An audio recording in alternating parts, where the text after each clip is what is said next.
For those of you Halloween fans out there, the most mysterious team in the Big Ten is easily Purdue. Nick Arvin of Locked On Boilermakers is here, one of our newest hosts here at the network, to discuss. So, Nick, the reason I say this is a mystery team, and some people might see what I'm about to say as a cop-out, but it's my show. I'm the EP, so too bad. I'm not making a record prediction on Purdue over or under their win total of 3.5, which is the lowest in the Big Ten.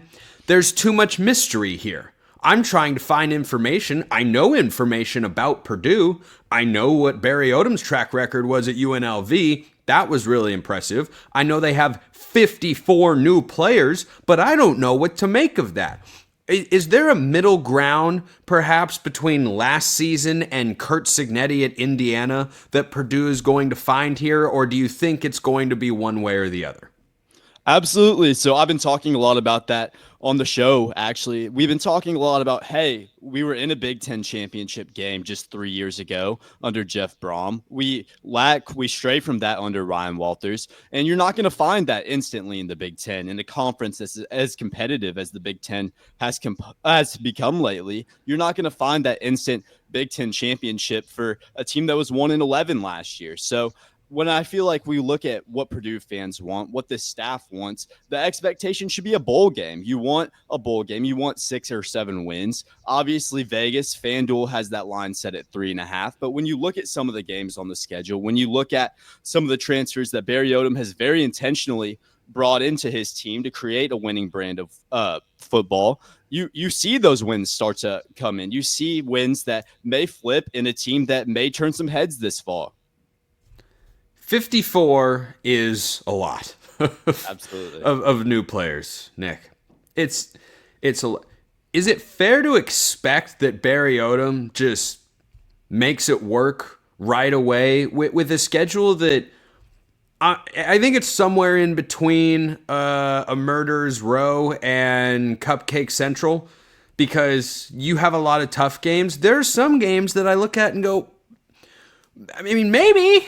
Possibly. We're going to get to a really important one early in the season because they're going to start with 2 wins, or at least they should, against Ball State and Southern Illinois. The Salukis, I believe, is Southern Illinois' mascot.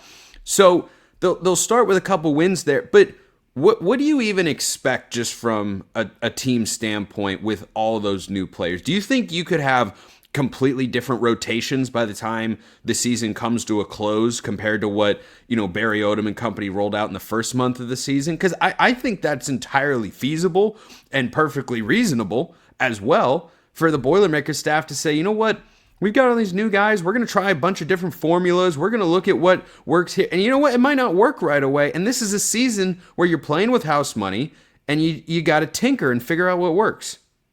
Absolutely. I definitely agree with what you're saying. Whenever you have some roster turnover, as much as Barry Odom does have this year, in a first-year head coaching position at Purdue, you have to expect, hey, this team is probably not going to be perfect right away. You can't put these heavy expectations on a team when you have these unique circumstances. You see what Curt Cignetti did last year at Indiana, and that gets the fan base excited, that makes people want to see that at Purdue. That makes fans who have cherished what this program has been historically. We've strayed so far from that under Ryan Walters' tenure, going 1-11 last year, and fans want to get back to that excitement that Purdue football used to bring. And sometimes you just have to make sure that we maintain the expectations. Hey, let's give Barry Odom some leeway. He's in his first year as a head coach. You bring in all these transfers, and maybe you need this year to really kind of get everybody on the same page. When you look at what we have in training camp, Barry Odom's been very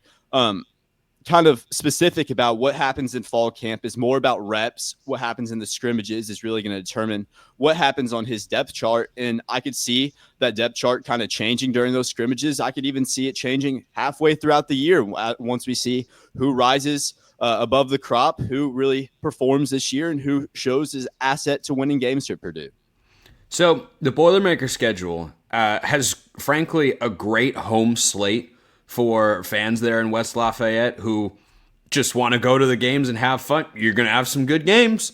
You're going to have some big opportunities to get a landmark sort of win. And I talk about this with every coach that takes over a program that has to be rebuilt, not necessarily in year one, but sometimes, really by year two, you want to have a win that you can point to and say that was a turning point. That was a moment where the fans got bought in, the donors got bought in, the national media started to turn their heads, and in the locker room, you really started to feel, okay, there's something here. We can do something with what this coach is building.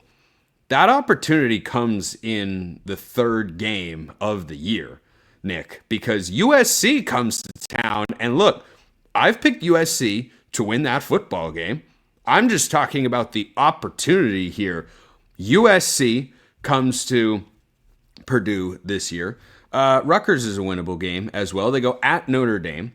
They've got Illinois coming to town. They've got Indiana coming to town. Those are the games that, if Barry Odom wants to endear himself to the Purdue fan base right away, he'll find a way to go and pull an upset in one of those games. And if he does, the train might be right back on the tracks. Yeah, there's a lot of talk about scheduling this offseason, Spencer. People don't have a lot to talk about. So you look to Miami, who's made the nationwide headlines. They don't leave the state of Florida until November, I believe it is. And it's absolutely insane. Purdue's schedule isn't quite to that extent. But when you look at their schedule, they don't leave the state of Indiana until week 7 following their bye week. You face USC at home in week 3. You face Illinois at home in week 5, I believe, after a tough game in South Bend against Notre Dame. But when you look at USC, this has been my first big take of the year. This has been something that I really hold my hat on. I believe that Purdue can upset USC at I believe that Purdue can start the season off 3-0. You beat Ball State week 1. You beat Southern Illinois week 2. We saw some trouble stopping the run last year for USC. We see Barry Odom has focused on making a run-heavy offense that fits in a guy like Devin Mockabee, who has been an extremely underrated running back, has been at Purdue his whole career, ready to break that Purdue rushing record this year. That's another hot take. But I think that Purdue has the opportunity to upset USC at Ross-Ade this year. I think that they have the ability to bring them down and then start that season off 3-0 going into South Bend. I don't see that one going out too well in South Bend against a team that was in the national championship last year. But I think week 3 is one to circle for Purdue fans. I think that's one that there may be a little bit of a surprise in that game. I paused right there so that I can make sure I get a nice clean clip of what you just said, and we'll see how we might be seeing how USC fans feel about that. I'll close with this question to you, Nick. Your record prediction for Purdue this year in Barry Odom's first season is what? You know, honestly, I've been talking about it. I expect a bowl game this year for Barry Odom and the boys. I do. I know the Vegas win total's at 3.5. I expect Barry Odom and squad to get at least 6 wins this year. I'll settle for 6-7, 7-6, somewhere in that range, kind of in a middle tier.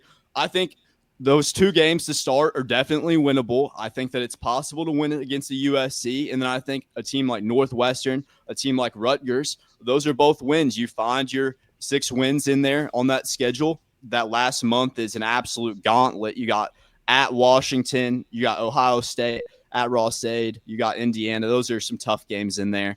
So I don't see how many Purdue will win on that little stretch, but I think the early part of the schedule is very vital to what Purdue's going to do. I think they can pull out a bowl game this year. Spencer. Oh boy, that would be something. That would beating USC. If Purdue beats USC, Lincoln Riley is not going to have a fun time. My guy Yogi Roth of the Big Ten Network will have perhaps an even less fun time watching his Trojans in that particular moment. But you're saying value on over 3.5. I'll give you an olive branch on that front, Nick.